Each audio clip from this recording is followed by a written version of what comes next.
Okay.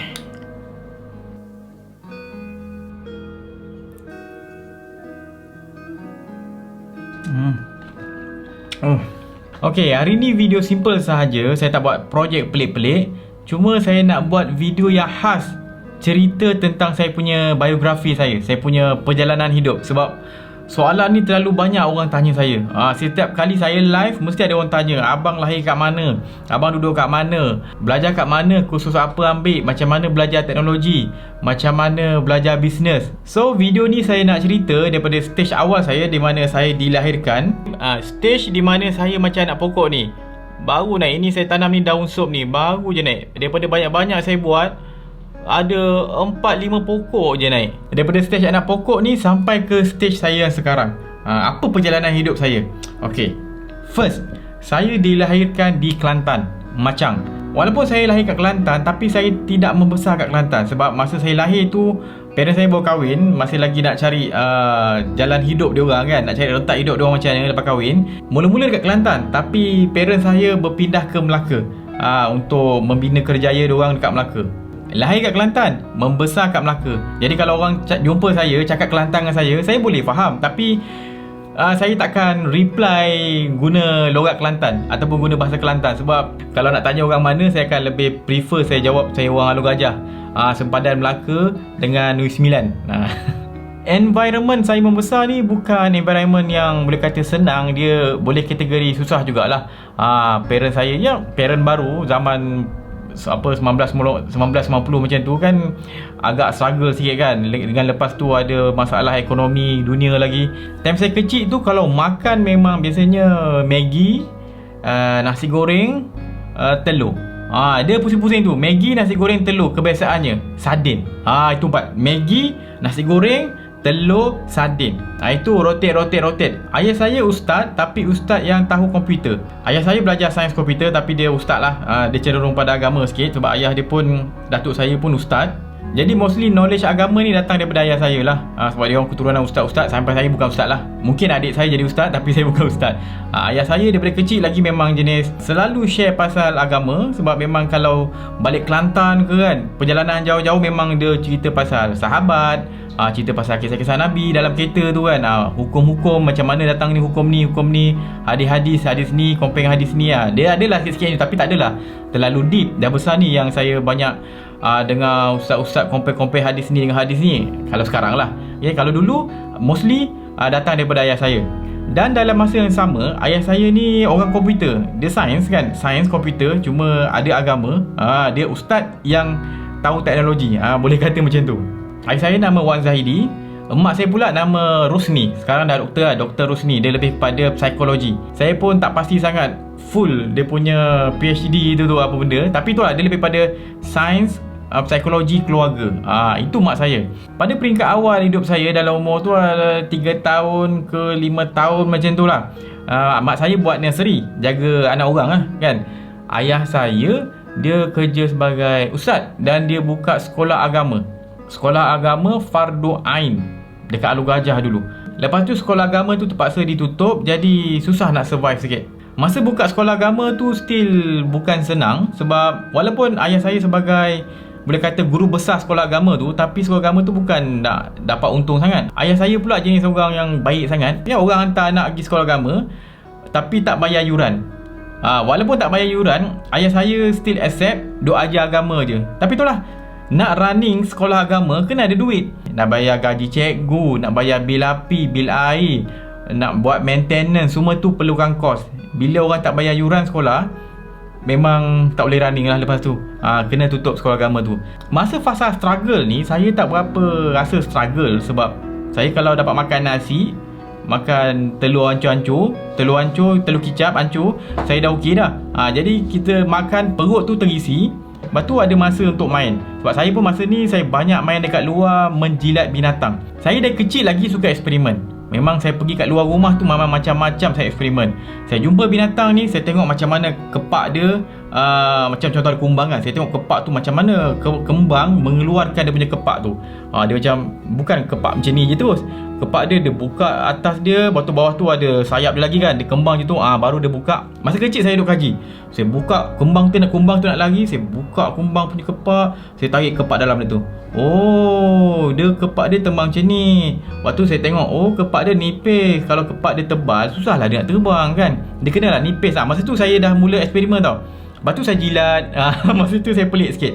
Perangai saya pelik masa tu sebab saya suka jilat serangga. Sebab saya nak rasa. Contoh macam kumbang, atas belakang badan dia kan berkilat kan. Saya duk pegang kumbang tu, saya jilat belakang dia. Saya rasa, rasa dia macam ni. Tak pedas-pedas sangat. Dia ada rasa macam berangin sikit, tapi bukan terlalu pedas. Tapi bila buka kepak, bawah kepak tu saya jilat, rasa dia lain sikit. Itu masa dulu. Sekarang pegang kumbang pun saya tak berani lah. Tapi kalau dulu banyak binatang pelik-pelik saya duk jilat. Masa tu saya sentiasa main dengan adik saya nombor 2. Saya Along, adik saya Angah. Angah ni beza dia 1 tahun je dengan saya. Kerja Angah ni mengekor je saya. Tu kadang-kadang bila saya buat eksperimen tu, saya akan paksa adik saya, cuba kau jilat dia punya belakang ni, lain lah daripada yang itu.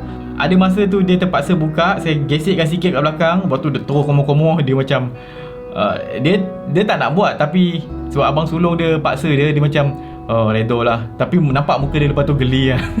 Stage tadi tu dalam range tadika macam tu lah.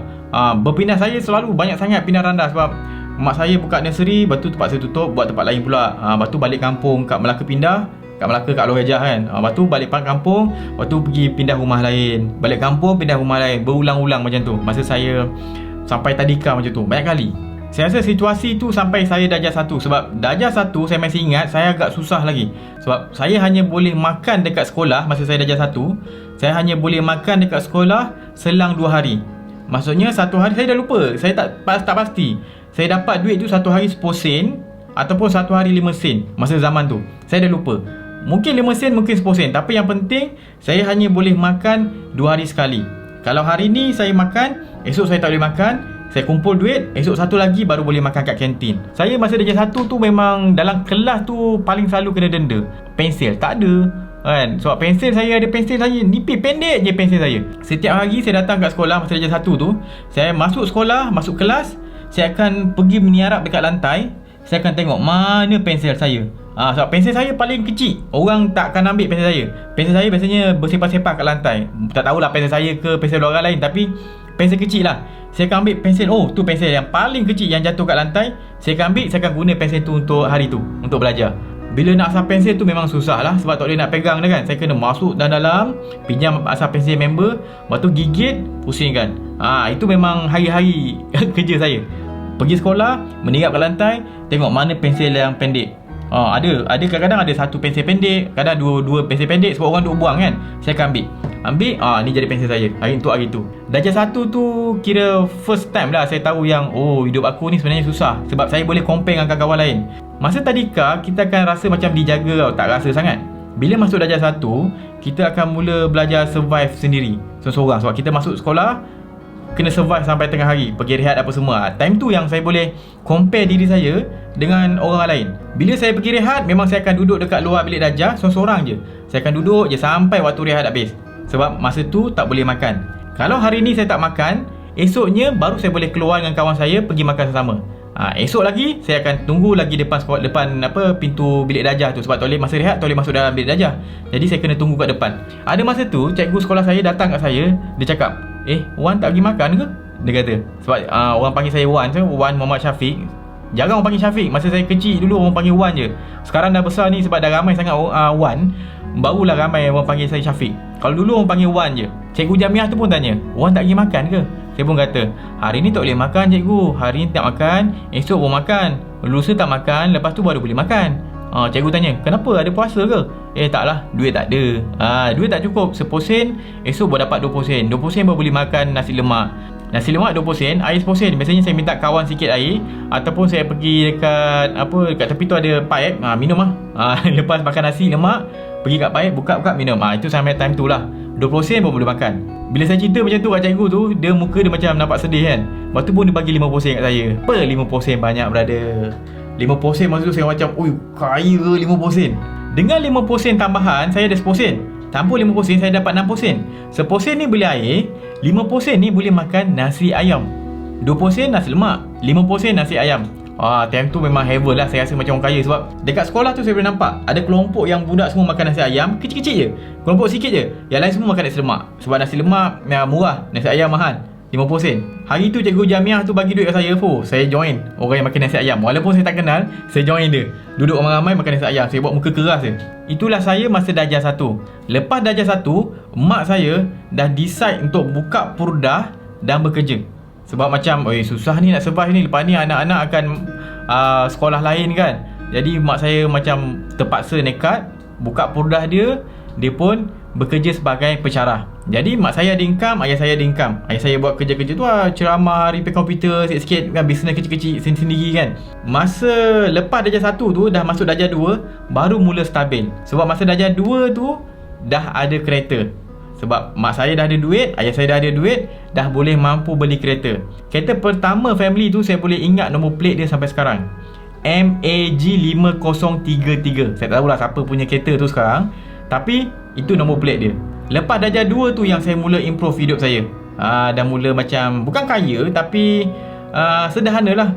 Dah ada kereta, dah ada rumah. Makan pun selalu dah makan ikan bawal, makan ayam. Dia tak macam dulu dah. Kalau dulu nasi goreng, telur rebus, tak telur rebus, Maggi, tak Maggi, sardin. Dia berulang-ulang benda macam tu je. Bila masuk darjah 2, family saya dah mula stabil. Time tu saya boleh rasa lah, makan tu dah okey sikit. Selalu lepak makan dekat restoran kat luar. Hujung minggu sekali pergi restoran, pergi KFC, pergi Tampin, A&W. Dan masa tu pula ayah saya mula dapat kerja tetap. Tak silap saya lah, saya tak pastilah saya umur berapa ayah saya mula dapat kerja tetap. Sebab ayah saya kerja dekat kedai komputer. First kerja kedai komputer sampai saya darjah 4-5 macam tu kot, saya dah lupa. Dan kedai komputer tu tutup tak silap saya. Dan ayah saya kena cari kerja baru. Time tu ayah saya kenal seorang. Time tu budak lah. Dia bukanlah budak, macam ayah saya pun beza umur dia beberapa tahun. Pada masa tu boleh kata budak lah, budak lepasan sekolah macam tu, budak dah lepasan SPM. Cik Zamri ni kira budak muda yang bagus lah. Dia lepas habis sekolah je, dia memang otak dia push nak berniaga sendiri. Dia tak pandai teknologi sangat, tapi dia push untuk belajar Microsoft Word. Lepas tu dia buka kelas. Masa tu teknologi IT ni tak adalah ke depan sangat. Macam dia baru permulaan nak ke arah teknologi IT kan. Kan lok kedai ada tingkat bawah, tingkat atas. Tingkat atas tu murah sikit. Cik Zamri tu buat macam kelas komputer kat tingkat atas tu. Ayah saya nampak Cik Zamri ni berniaga komputer, mengajar orang buka kelas komputer. Ayah saya pun approach Cik Zamri ni. Dia kata dia nak deal bekerjasama buat satu company komputer. Company komputer kat Alor Gajah. Nama dia Akademi Komputer Alor Gajah. Start tu ayah saya jadi kira macam pengarah teknikal. Sebab ayah saya masa tu confident bab teknologi komputer ni lah. Komputer, printing, apa semua tu ayah saya power. Jadi ayah saya macam, kita buka kedai komputer, bab printing, bab komputer, repair komputer, networking ni semua ayah saya akan uruskan. Yang bab kelas-kelas ni dan manage company tu Cik Zamri tu buat. So Cik Zamri tu pengarah syarikat, ayah saya pengarah teknikal. So dia orang pun develop company. Sampai sekarang company tu ada lagi, Akademi Komputer Alor Gajah. Dan ayah saya dah nak pencen dah sekarang ni. Mungkin tahun ni ke tahun depan tu dia pencen. Sejak tu ayah saya pun dah ada kerja tetap, mak saya jadi pensyarah. Itu yang family tu mula menaik. Bila ayah saya dah ada kedai komputer tu, saya lagi banyak akses barang-barang komputer. So banyak komputer-komputer ayah saya bawa balik rumah, repair. Dan ada komputer yang dah rosak, tinggal kat rumah. Masa tu start saya belajar bab elektronik, komputer, IT. Zaman tu dia bermula dengan komputer yang rosak. Bila komputer rosak banyak terbengkalai kat rumah tu, saya tanya ayah saya, boleh tak saya main-main? Ayah saya kata boleh main. Saya pun main lah. Komputer yang rosak saya akan pecahkan. Saya ambil dia punya power supply, saya buka itu, buka ini. Tapi tu sebenarnya bahaya sebenarnya main dengan power supply. Tapi entah, itu cerita lepas. Saya buka power supply, saya buka motherboard, saya ambil kipas, saya ambil bateri kecil bulat button punya bateri tu, saya ambil dia punya LED. Bila tak faham, saya tanya ayah saya. Dan kebanyakannya saya habiskan masa eksperimen saja. Kalau sekolah balik pukul 2 macam tu, saya akan sampai di pukul 2 sampai pukul 5 tu saya akan bermain dengan komputer. Main pasang, cuba ambil cardboard, susun jadikan meja. Lepas tu meja tu saya letak kipas, saya letak lampu. Saya cuba fahamkan konsep LED. Kenapa bila positif negatif sini kena bateri sini boleh menyala, bila terbalik tak menyala pula. Ada benda-benda macam tu. Time tu saya banyak eksperimen. Dalam darjah 3 macam tu lah, darjah 2, darjah 3 saya start macam tu. Bila dah darjah 5, darjah 6 macam tu, ayah saya dah mula percaya saya untuk pasang komputer. Sebab dia tengok saya dah main dengan komputer banyak dah kan. Satu masa tu ayah saya tanya saya, "Along nak cuba pasang komputer tak?" Sebab ayah saya kan jual komputer, repair komputer kan. Bila ada komputer baru, ayah saya akan bawa balik kat rumah dan pasang kat rumah. Masa tu ayah saya tanya, "Along nak pasang komputer tak?" Saya pun kata, nak. Lepas tu ayah saya ajarlah pasang komputer. Start darjah 5 macam tu. Saya pun pasang komputer dah jadi biasa. Setiap pasang komputer ayah saya bagi upah, saya pun dah lupa, RM10, RM30 macam tu lah. Mulanya ayah saya percaya untuk pasang komputer saja. Lepas tu umur saya dah mula meningkat, ayah saya bagi install software pula. Dia bagi install Windows dan dia suruh install Word ke, benda-benda tu lah. Kan orang kalau beli komputer dia expect ada Microsoft Word apa semua kan. Kenalah install. Tapi kalau tanya sejujurnya, saya memang spend masa banyak pada main game sebenarnya masa saya kecil. Dari zaman belum ada Windows, MS-DOS kan, kena type kan, pakai type dir, tengok dia punya folder mana yang ada game. Okey, sambung. Lepas masuk sekolah menengah, ayah saya perkenalkan satu benda baru, iaitu software Macromedia Flash, di mana saya boleh buat animation, saya boleh buat programming. Sebab Flash pakai action script. Lepas tu saya boleh belajar design. Masa tu juga ada Photoshop. Ayah saya bagi beberapa software tu lah, yang zaman tu mula naik software tu, mula dikenali. Macromedia Flash dengan Photoshop mula orang guna. Masa zaman tu tak ada tutorial. Ayah saya bukan orang multimedia sangat, dia tak tahu bab seni-seni ni. Jadi dia just bagi je software kat saya teroka sendiri. Tanpa tutorial, saya belajar satu-satu function tu, saya discover sendiri. Saya kena faham apa maksud timeline. Sebab masa tu benda tu kira baru dan tak ada cikgu. Saya tak tahu, tak ada sumber untuk mengajar. Jadi saya kena explore sendiri. Saya kena tahu apa itu timeline. Timeline daripada sini ke sini. Kalau saya buat animation, satu bola letak sini, dekat timeline satu lagi saya letak keyframe, saya gerakkan bola tu kat sini. Bila saya play, bola tu gerak. Lepas tu saya tengok pula, kenapa bola ni gerak tak cantik? Boleh tak saya gerak macam cantik sikit? Saya tak naklah macam macam robot. Saya nak macam lembut, slow. Slow macam ni, laju kan. Dia ada ease. Masa tu saya teroka. Semua tu saya teroka sendiri tanpa orang ajar. Ayah saya pun memang tak tahu. Jadi saya kena teroka. Kan dekat software ada help kan. Saya buka help tu, saya baca lah apa benda lah orang ni terangkan. Tak, susah nak faham sebab tak ada orang nak explain balik kat saya. Jadi saya nampak benda yang saya cuba nak faham sikit, eksperimen. Cuba baca sikit, eksperimen. Last saya bolehlah buat simple application, macam buat mini game, tapi yang simple lah, yang lompat-lompat gitu saja. Ataupun saya boleh buat kad ucapan. Kan masa dulu popular dengan kad ucapan Flash tau. Kalau siapa hidup zaman Flash dulu, kad ucapan Flash tu selalu ada. Kita game-game dalam komputer pun banyak game-game jenis Flash. Masa tu lah saya belajar buat kad ucapan. Bila klik je dia buka animation, bunga-bunga jatuh, birthday ke apa kan. Yang saya suka Macromedia Flash ni, dia bukan ajar grafik saja. Sebab kita kena design grafik, dan dia ajar macam mana nak buat animation. Grafik kena belajar, animation pun kita belajar. Dan dalam masa yang sama, animation tu kena ada instruction. Kalau saya tekan button ni, bola ni melompat, teng melantun. Jadi saya kena ada action dekat situ. Jadi kenalah belajar programming dekat software Macromedia Flash masa dululah. Sekarang kita panggil Adobe dah beli software tu, jadi Adobe Animate. Cuma dah kurang relevan lah Flash ni. Orang dah tak pakai Flash sekarang, orang pakai HTML5.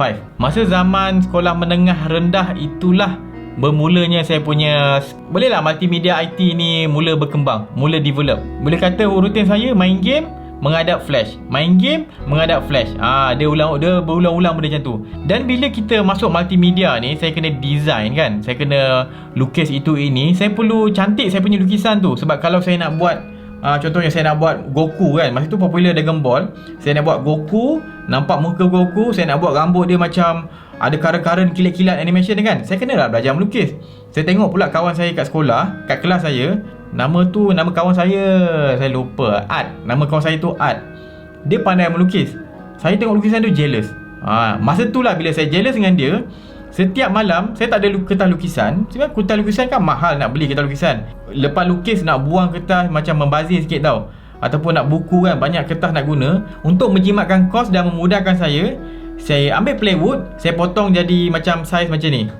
Macam ni lah lebih kurang saiz plywood. Kecil je plywood. Kan satu belah plywood tu satu kasar, satu lagi belah licin. Saya akan melukis setiap hari dekat plywood pada belah licin tu. Saya ada pensel mechanical satu, ada pemadam satu. Kerja saya sebelum tidur, setiap malam sebelum tidur, saya ambil plywood tu. Kat tidur saya tidur sebelah pintu kan, adalah cahaya sikit. Gelap-gelap tu saya belajar lukis. Setiap malam saya melukis orang, padam balik. Lukis orang, padam balik. Nak belajar lukis tangan ke macam ni kan, padam, lukis tangan, padam balik. Belajar lukis cawan, padam balik. Tak ada tutorial. Sebab masa tu bukan zaman internet. Kalau sekarang nak belajar senang gila. Kalau dulu kena explore sendiri. Time tu lah saya develop saya punya skill melukis pula. Melukis saya bukanlah power sangat, tapi cukup untuk diguna pakai dalam projek multimedia. Saya nak buat animation, perlukan skill melukis. Saya nak edit gambar, kalau ada skill melukis, kita edit gambar. Benda tu akan membantu kita punya gambar tu jadi cantik. Sebab kita tahu margin nak letak mana, berapa banyak space nak bagi kat tepi tu, dia punya komposisi tu macam mana. Kita akan buatkan gambar tu nampak orang syok nak tengok.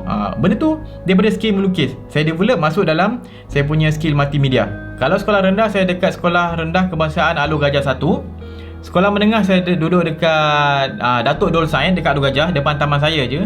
Lepas sekolah menengah rendah, saya masuk sekolah teknik Bukit Piatu. Masa form 4 dengan form 5 tu pula, saya memang minat elektronik.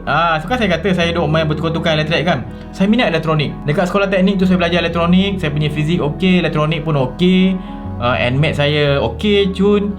Saya punya lukisan kejuruteraan tu memang mantap, terbaik. Sebab skill lukisan saya ada. Saya dah biasa dengan ya kan geometri kan. Lukisan kejuruteraan tu kena faham geometri 3D apa semua kan. Saya dah develop skill untuk imagine benda objek 3D apa semua masa saya sekolah menengah rendah. Saya guna software Adobe Flash tu. Itu yang bila masuk lukisan kejuruteraan, saya memang skor saya biasanya boleh dapat full mark. Tapi lukisan kejuruteraan takkan dapat full mark. Jadi cikgu saya akan kurangkan markah. Dia tanya, Syafiq, Wan nak kurang markah berapa ni? Sebab kalau ikutkan ni markah full ni. Cikgu akan ambil lukisan saya, dia lukis balik ikut apa yang saya buat tu, jadikan skema. Dah ambil skema tu, baru dia tekap dekat lukisan kejuruteraan budak-budak lain. Dia tengok sama tak macam saya. Kalau sama macam saya ataupun lebih kurang, markah dia okey. Kalau dia punya lukisan kejuruteraan dia tak sama macam saya, markah dia akan banyak kena potong. Nampak saya punya ketepatan dia tu. Saya banyak benda saya tak pandai.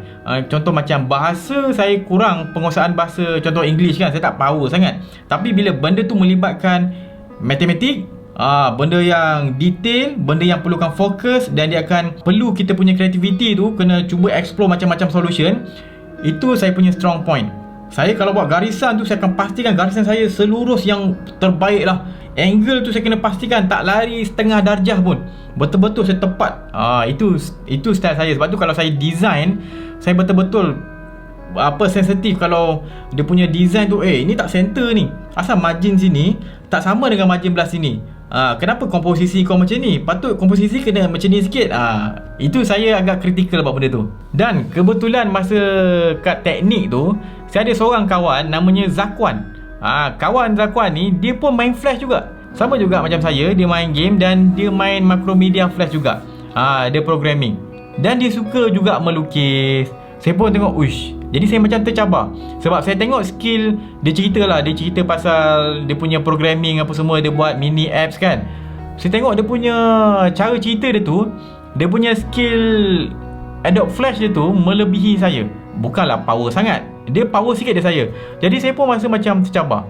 Bila setiap kali boleh balik daripada asrama, macam balik kampung lah kan, saya duduk asrama masa tu. Balik kampung, saya akan pulun saya punya Flash. Saya duk pulun saya punya skill Flash tu, supaya saya rasa saya boleh lawan si Zakwan ni. Tapi bukan saya nak tunjuk kat dia, sebab saya bukan nak menunjuk sangat kat orang. Saya nak bagi kepuasan saya. Sebab saya tengok, orang ni boleh buat, takkan aku tak boleh buat. Dia akan tercabar macam tu.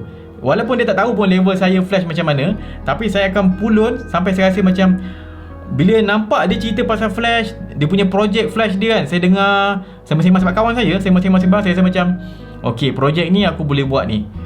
So aku punya level dah lebih kurang macam dia kot. Time tu saya dah mula puas hati lah. Tapi still saya develop lagi skill saya. Habis belajar dekat teknik, saya sambung matrik. Matrik dekat Gambang, Pahang. Tak ada apa pun, matrik sajalah. Duduk spend setahun. Settle matrik setahun, saya sambung belajar ke University Technical Malaysia Melaka. Saya pilih UTM ni sebab dekat dengan rumah saya. Saya malas nak pergi jauh-jauh. Kalau dulu kan saya dekat Melaka, pergi ke Pahang ulang-alik saya rasa malasnya, lambatnya. Nak balik kampung leceh, nak hantar barang leceh, mak saya nak datang tengok pun leceh. Jadi saya macam pilih dekat-dekat lah, senang. Saya boleh ulang-alik. Tak adalah boleh ulang-alik pun, tapi kira boleh lah. Daripada Alor Gajah tu pergi ke UTM tu senang. So dapat UTM, saya sambung saya punya degree dalam 4 tahun, bidang elektronik, major komputer. Masa belajar engineering tu pula, saya diperkenalkan satu lagi benda yang baru dalam hidup saya, iaitu teater dengan orkestra. Masa saya dekat sekolah teknik dengan saya punya matrik, memang saya masuk nasyid. Memang nasyid lah, nombor 1 lah. Tak adalah power sangat, tapi masuk nombor 1 dalam kita punya sekolah dengan institut tu lah. Tapi bila masuk dekat UTM, saya adalah join nasyid sikit, tapi saya lebih pada masuk orkestra, ada muzik asli, ghazal dengan teater lah. Untuk teater ni adalah beberapa pementasan saya pergi. Tapi lepas tu saya keluar dari teater, saya fokus pada orkestra. Saya bagi tahu yang abang kat teater tu kata saya tak boleh nak sambung teater lah, sebab saya rasa nak fokus dekat orkestra. Sebab dia punya jadual dia tu clash. Jadi macam tak sedap lah. Kejap bila nak training orkestra, ada teater. Bila saya pergi bilik teater, lepas tu kan nak training orkestra, saya pula tak ada. Sebab orkestra saya main percussion. Percussion ni main djembe, conga, shaker, kabasa, benda-benda macam tu lah. Bila saya dah main orkestra ni, saya punya minat ke orkestra, buat show ni jadi macam kuat. Aktiviti kelab ni patutnya kita jadikan secondary tau, tapi saya dah jadikan dia sebagai keutamaan saya dekat UTM. Bila masuk kelas, saya malas nak belajar sangat. Tapi bila masuk dekat orkestra, saya serius. Saya kalau boleh tak ada satu hari pun saya nak skip duduk dekat dalam bilik orkestra. Memang itu kerja saya. Lepak kat bilik orkestra, training, lepas tu ready untuk buat show. Lepak orkestra, training, ready buat show. Belajar kat kelas ni agak kurang sikit bagi perhatian. Selamat saya punya team saya, biasa saya sebilik dengan kawan saya, nama dia Ijam. Jadi Ijam ni selalu banyak cover lah. Kalau saya punya kerja terskip tu, dia banyak pin. Dia panggil saya pin. Saya punya nama gelaran daripada sekolah teknik sampai sekarang pun ada. Kalau kawan-kawan yang belajar dengan saya, dia orang panggil saya Dolphin. Dolphin tu sejarahnya dekat teknik saya. Saya rasa saya ada cerita kot kenapa saya dapat nama panggilan Dolphin. Cuma kalau nak simplekan dia punya cerita dia, senior bagi nama panggilan dekat budak-budak baru. Cuma bila sampai giliran saya untuk dapat nama panggilan, yang untuk diberi nama panggilan, ada seorang senior tu duduk dekat saya punya katil. Kat katil saya tu, saya duduk bentangkan spender baru saya. Ambil buka daripada kotak, susun spender. Saya bentangkan hamparan spender dekat saya punya katil. Senior pergi tutup lampu, nak bagi dramatik sikit lah kan. Buka lampu tengah saja supaya junior semua duduk kat depan tu. Bila sampai giliran saya untuk diorang bagi nama samaran, nama panggilan, ada senior yang duduk dekat katil saya tu, dia kata, apa pasal katil budak ni lembut semacam katil aku tak ada lembut macam ni. So senior tu minta buka lampu. Dia buka lampu, rupanya dia baring semua tu dekat spender saya. Saya tak pakai lagi pun spender tu. Spender baru buka dari kotak. Tapi senior tu macam, kurang asam kau letak spender atas katil. Saya pun kata, kenapa abang duduk situ? Itu saya punya katil, saya tak settle lagi kemas spender. Ini kan hari pertama baru masuk. Berada tu pun macam tak boleh nak marah lah, sebab salah dia lah. Dia pergi baring kat katil saya tanpa tengok apa ada atas katil tu, gelap-gelap kan. Jadi senior tu pun kata, panggil dia spender. Dia kata nak panggil nama samaran saya spender. Saya macam, takkan nak panggil spender kan, cari nama lain lah. Orang tu pun fikir, okey lah, bagilah spendol. Saya pun macam, apa tu spendol lah. Saya macam berlawan tau dengan senior. Tapi bukanlah berlawan dengan kasar. Saya macam, bang lain lah bang, janganlah spendol kan. Nak sebut pun susah.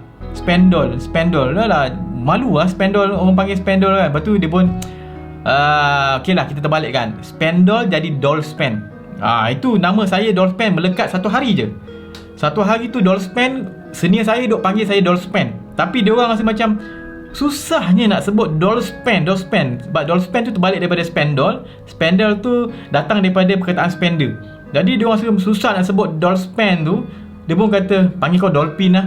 Lepas tu saya rasa macam, oh dolphin, comel binatang tu. Okey bang, nama Jun, dolphin. Itu yang melekat sampai sekarang kalau di kalangan kawan saya lah. Okey, settle bab nama samaran. Masuk balik cerita dekat U. Dekat U saya memang fokus kelab sahaja. Saya memang fokus sangat dengan kelab. Tapi ada satu benda yang dekat kelas-kelas saya akan fokus, iaitu presentation. Setiap presentation dekat kelas saya akan pastikan saya punya presentation yang terbaik. Orang lain biasa kalau presentation guna PowerPoint, saya tak. Saya kalau buat presentation, saya akan menghadap buat animation selama 2-3 hari. Itu kalau presentation memang saya akan pulun saya punya presentation gunakan Flash.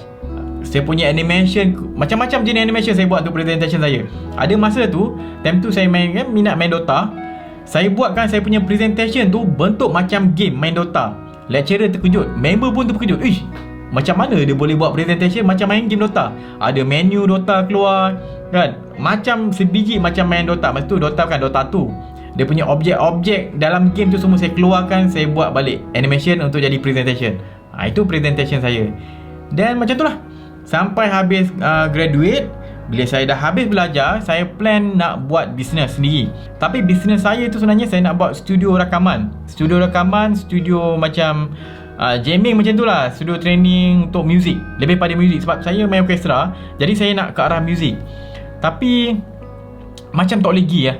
Sebab bila dah habis belajar, saya dapat show, satu show je saya dapat untuk main muzik. Saya beli djembe. Kalau dulu pakai barang orkestra university punya. Tapi bila dah habis grad, takkan nak pakai barang tu. Kita kena pakai barang sendiri lah. Kenalah saya beli ukulele, lepas tu beli djembe.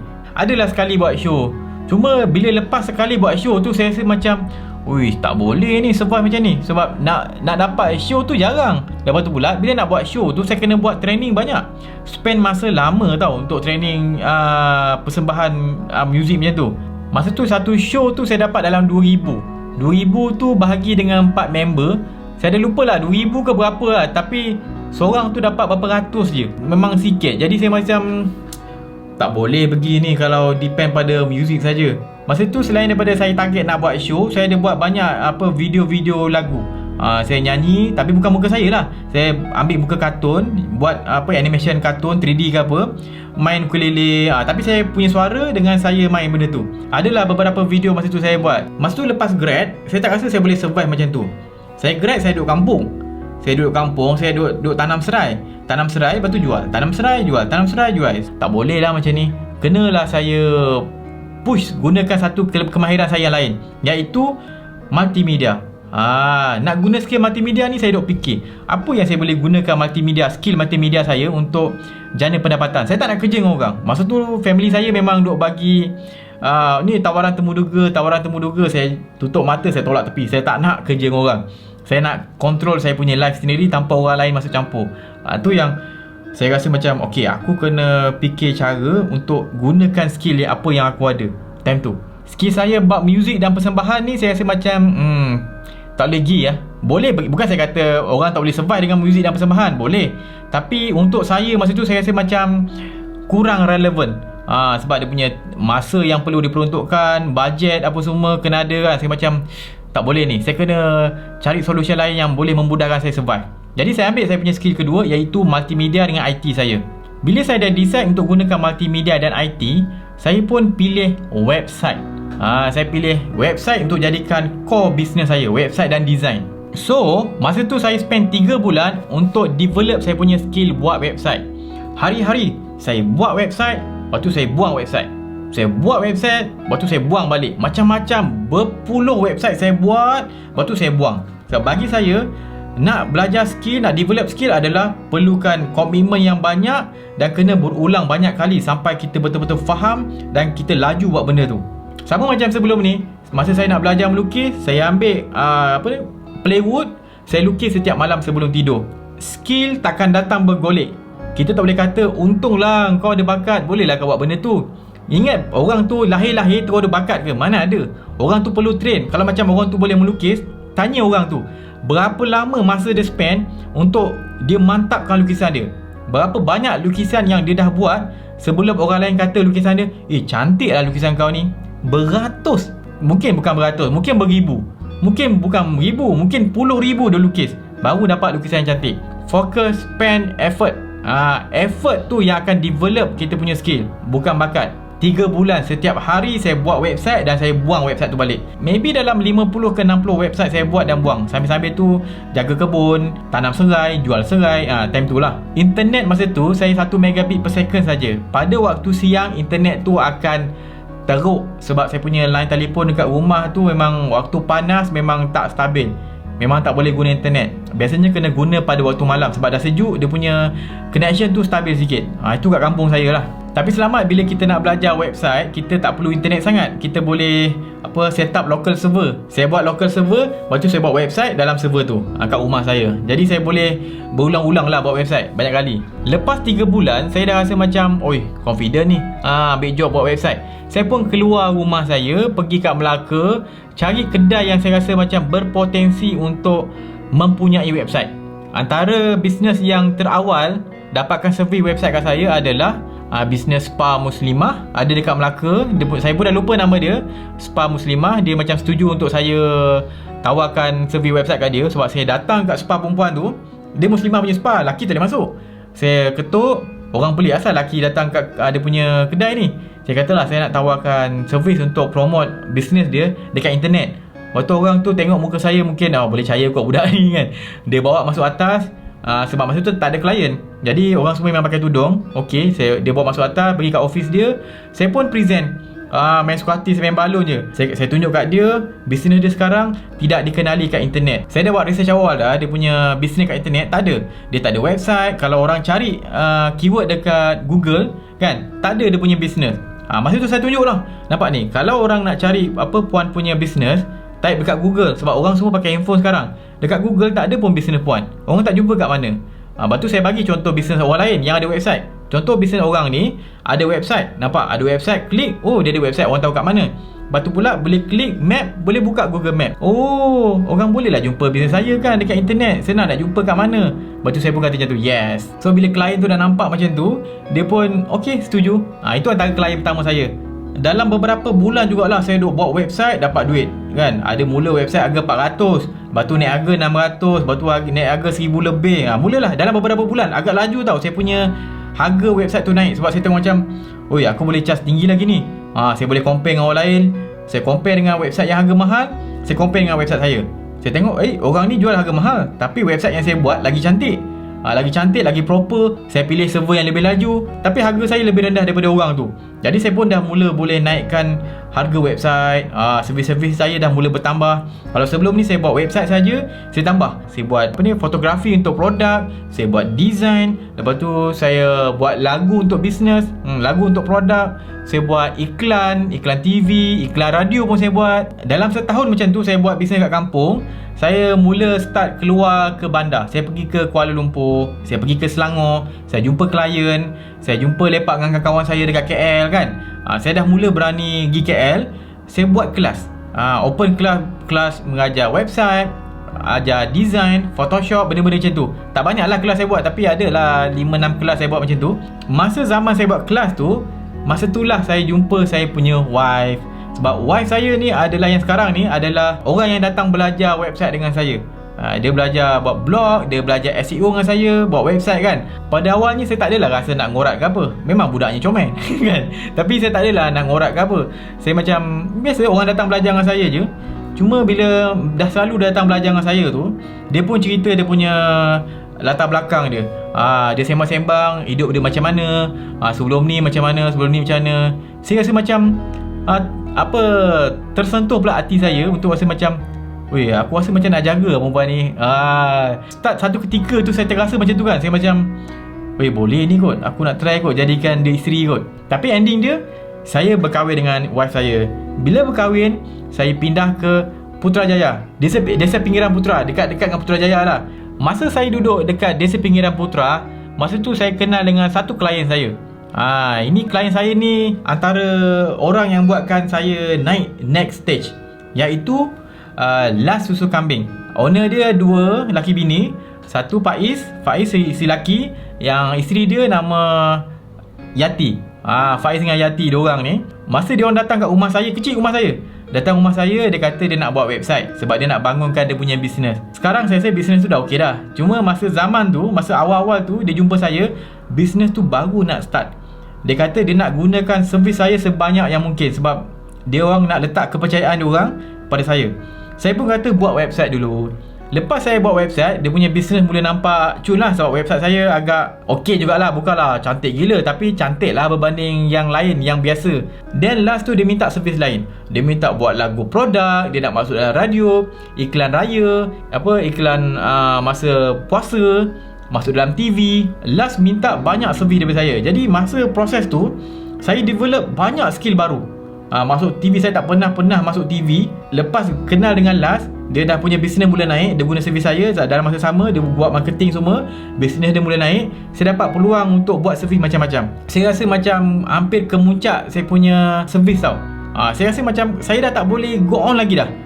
Okay, live masa tu agak okay sebab saya dah boleh pindah ke Putrajaya, dah boleh mula nak cover adik-beradik saya kan. Tapi saya rasa tak boleh nak go tinggi lagi. Sebab kalau nak go tinggi lagi, saya dah keluar sangat jauh daripada saya punya zone yang saya suka. Zone selesa saya dah terlalu keluar jauh sangat. Saya tak nak. Saya nak duduk dalam zone selesa, tapi zone selesa yang berkualiti. Saya tak nak pergi jauh sangat. Bila saya tak nak tu, saya kena fikir satu solution lain. Saya kena tukar saya punya model bisnes daripada servis kepada sesuatu benda lain, iaitu konten. Masa itulah saya start buat konten dengan serius. Saya dah buat konten sebenarnya lama. Daripada sejak start saya bisnes tu, saya dah cuba buat konten dah. Tapi tak boleh mendatangkan hasil. Bila dah masuk tahun keempat dan tahun kelima saya bisnes, saya dah mula duduk dekat kemuncak saya punya servis kan. Servis saya dah boleh letak harga satu website tu harga RM8,000, RM10,000. Saya punya servis tu dah mula nak duduk kemuncak yang saya rasa saya okey. Saya tak nak keluar, saya nak kemuncak saya situ lah. Time tu ada duit lebihan sikit tapi bukan kaya sangat. Duit lebihan tu yang saya cuba push balik, spend dalam saya punya model bisnes baru, iaitu konten. Saya ada skill macam-macam untuk produce konten, nak buat marketing semua, tapi saya tak ada betul-betul brand saya sendiri. Masa tu yang saya start rancangan memasak. Saya buat banyak projek, tapi projek banyak tak jadi. Nak jual scone lah, nak jual roti, tak menjadi. Akhirnya saya decide untuk buat konten masakan. Bila saya decide buat konten masakan ni, saya fikir dalam otak saya tak boleh buat gitu saja. Sebab kalau buat gitu saja, saya tak dapat income. Saya kena fokus untuk buat terus dapat income. Sebab saya nak tukar saya punya model bisnes ni.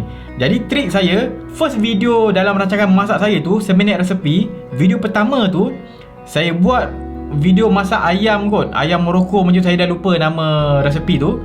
Saya buat video masakan tu. Dekat dalam video tu saya letak iklan. Walaupun tak ada pengiklan lagi, saya letak iklan. Iklan tu adalah iklan Last Susu Kambing. Company yang dah guna servis saya banyak tu, Last Susu Kambing.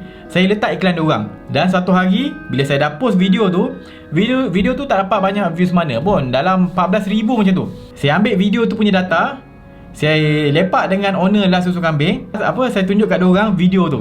Mula dia tengok video masakan tau. Oh, menarik video masakan ni. Bila tengok habis ending video tu, ada iklan Last Susu Kambing. Owner dia laki bini, cuma yang isteri dia ni Yati dia udah macam excited tau tengok dia punya brand ada dekat dalam saya punya rancangan masak tu. Bila saya tengok Yati ataupun wakil Last tu, dia macam excited tengok iklan dia ada dalam video saya kan. Saya proceed saya punya next strategi. Saya kata dengan dia, nak tak kalau setiap video memasak ni ada iklan Last? Time tu dia macam saya tawarkan dekat Last untuk bayar kita orang 6,000 sebulan, dan dalam video tu setiap video akan ada iklan Last. Ending dia, Last tu sponsor kita punya platform rancangan masak tu 9 minit resepi selama 1 tahun. Setiap bulan dia bayar 6,000, 6,000, 6,000, 6,000, 6,000, 6,000. Jadi bila saya start konten tu, saya buat je rancangan masak saya terus dapat income. Saya bayar gaji adik saya pun ada gaji, saya bayar cost overhead. Dalam masa sama saya still lagi buat website, buat servis ada lagi sebab saya tak confident untuk fully migrate. Saya tak confident. Tapi bila lepas makan tahun, setahun, 2 tahun, lepas tu Facebook dah boleh buat income kan, boleh monetize kat Facebook. Saya dah mula dapat income pasif daripada Facebook. Saya dah mula confident. Lepas saya dah nampak confident dah boleh dapat passive income dengan pengiklan dah mula banyak dekat rancangan 9 minit resepi, saya stop buat servis. Itu lepas beberapa tahun tau. Bukan saya dapat 6,000 sebulan terus saya syok, tak ada. Walaupun cukup untuk survive sebenarnya, tapi income tu tak boleh dipercayai sangat. Mungkin ada bulan yang mungkin tak ada income, mungkin ada bulan ada income. Jadi saya tak percaya sangat. Bila dah 2-3 tahun running rancangan masak tu, baru saya berani untuk stop bisnes saya. Saya tak ambil dah job pelik-pelik ni, website, design apa semua saya tak ambil dah. Klien-klien saya dah lepas, macam Las Susu Kambing yang lama dengan saya tu lah, Las Susu Kambing, Nuraisa Beauty antara yang lama dengan saya. Saya bagi tahu dia orang kena cari orang lain untuk jaga dia punya website. Bila dah tinggalkan semua klien, saya fokus rancangan memasak saja. Dalam masa rancangan masak saya tu okey, saya ada buat platform lain. Contohnya ada platform Baru Cun, contohnya rancangan kecantikan. Saya buat platform tu. Bila platform rancangan kecantikan tu dah mula ada audience, saya plan macam saya nak jual lah. Saya nak cari orang yang sanggup beli platform tu dan dia bangunkan pula. Sebab saya dah bangunkan permulaan dia. Ada mobile apps, dah ada video, dah ada, dah okey, template dah ada, dan terbukti audience tu dah mula berkembang. So platform tu dah mula nak naik lah tu. Saya pun jual. Dan saya pun jual platform tu dekat orang. Bila saya dah jual platform tu kat orang, saya tengok platform tu makin lama makin drop pula. Masa tu yang saya nampak, okey, walaupun platform tu dah cun, kalau orang tu tak reti nak run, platform tu akan jatuh. Yang penting skill untuk run. Itu yang penting. Bukan platform tu gempak ke tak gempak, itu ke tepi. Kalau orang yang run tu tak reti, dia akan jatuh. Sejak tu yang saya plan nak buat satu lagi platform, iaitu Berani Buat. Pada awalnya tag Berani Buat ni saya just suka-suka je untuk personal saya punya account saya. Saya buat live ke apa, saya akan buat live #Berani Buat. Gitu-gitu je. Saya tak ada nak betul-betul serius pada platform Berani Buat ni. Tapi lepas tu berlakulah satu peristiwa yang besar dalam hidup saya, di mana merubah saya punya approach hidup, cara hidup saya, iaitu kematian anak saya. Anak saya nombor 2. Anak saya nombor 2, lelaki, Wan Muhammad Adam. Kalau siapa pernah tengok video tu, saya tunjukkan macam mana daripada dia sakit apa semua kan. Korang boleh tengok balik lah. Kematian anak saya tu yang jadi pendorong kuat untuk saya bangunkan platform Berani Buat ni. Sebab apa? Sebab masa anak saya tengah gasping tu, dia punya kan gasping tu nampak yang macam dah hujung-hujung hayat dia kan, nafas hujung-hujung dia tu. Saya dalam dakapan saya lah, saya dengan wife saya tukar-tukar dukung kan. Masa dalam pelukan tu, dalam dakapan saya tu, saya janji dengan anak saya akan jaga mak dia. Saya kata saya akan jaga ibu baik-baik kan. Lepas tu saya kata saya akan sebarkan ilmu sebanyak mungkin yang saya mampu. Janji itulah, janji untuk kongsi ilmu itulah yang buatkan saya push bangunkan platform Berani Buat ni. Lepas dalam beberapa bulan rasa dalam beberapa bulan anak saya meninggal dunia, saya macam okey, cara apa aku nak, sebab sedih tau. Saya sedih lama. Anak saya meninggal, saya sedih lama juga, dalam 6 bulan jugalah. Masa dekat luar saya rasa nampak macam okey. Tapi bila saya duduk seorang-seorang, saya akan nangis. Saya akan sedih bila duduk seorang-seorang. Bila dengan wife saya, bila dengan lepak dengan family, okey, saya tak ada apa. Tapi bila saya seorang je, dia terus rasa sedih gila. Selama 3 ke 6 bulan. Jadi untuk lawan sedih tu kan, saya ingat balik saya punya janji tu, saya push untuk kongsi ilmu sebanyak mungkin. Itu yang saya rasa okay. Cara yang logik untuk saya sebarkan ilmu sebanyak mungkin adalah bangunkan platform konten. Dan platform tu saya nak gunakan nama Berani Buat. Awal-awalnya saya tak tahu nak letak nama apa, tapi sebab saya dah biasa guna #Berani Buat dekat saya punya post-post personal saya pun rasa macam buat je lah, Berani Buat. Lepas tu sampai sekarang, ini dah nak masuk tahun kedua dah Berani Buat beroperasi. Okay, so itulah saya punya biografi. Agak panjang, saya tahu panjang video ni berapa. Saya risau makan 2 jam ni, sebab saya record video ni 2 jam, hampir 3 jam. Saya tak tahu nak edit macam mana. Maybe banyak cerita yang saya dah potong dekat video yang korang tengok sekarang ni, sebab saya record ni 3 jam lebih. Lepas ni kalau ada orang tanya saya punya sejarah hidup macam mana, tengok je video panjang ni. Okay, tu je lah kot. Jumpa lagi pada video akan datang. Saya Muhammad Syafiq. Assalamualaikum. Alright.